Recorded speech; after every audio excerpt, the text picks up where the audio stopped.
talk to you today about managing nitrogen as a system. And the reason we want to talk about it as the system is it's very complex. About a third to half the nitrogen can come from the soil, and that's where a lot of the complexities start. Soils are highly variable in terms of their organic matter content, moisture, slope positions, different soil textures. All these things interact with rainfall and management and tillage practices to supply different amounts of nitrogen at different times of the year. So it gets pretty complex in terms of trying to understand just where the nitrogen supply is coming from.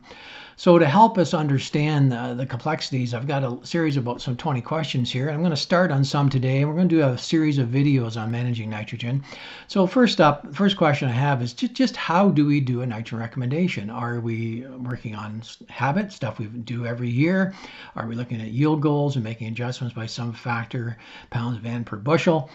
Are we using the entire nitrogen calculator? Or are we using pre-side dress nitrate soil test, or some of the new online tools that are taking into account rainfall and before and after side dress time, based on the premise that rainfall drives yield potential and yield potential drives nitrogen demand? So there's some new tools out there. How many times do you apply nitrogen?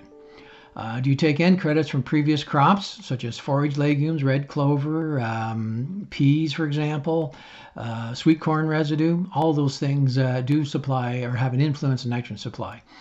Do you allow nitrogen credits from your starter fertilizer program? Do you allow nitrogen credit from fall applied MAP? If you are applying a nitrogen in the fall, say for manures, how are you accounting for that nitrogen come spring? There are some tools that we can use to do that. Have you modified N rates based on a nitrate soil test, a plant tissue stock test, or using NDVI maps from remote sensings from satellites or fixed wing aircraft or drones? How many times do you apply actual N? What's your pre-plant application rate? What is the rate of N in your corn starter? And does that change by the days at which you side dress corn? The later you side dress your corn, the more nitrogen you need up front. And what is your typical side dress rate? Does it vary by soil type and organic matter content and yield potential? So we'll just leave it there today. I'll be back tomorrow with the remainder of the questions, and we'll carry on with this series of videos all week long discussing nitrogen management on corn. So until that time, stay safe and stay healthy. We'll talk to you tomorrow.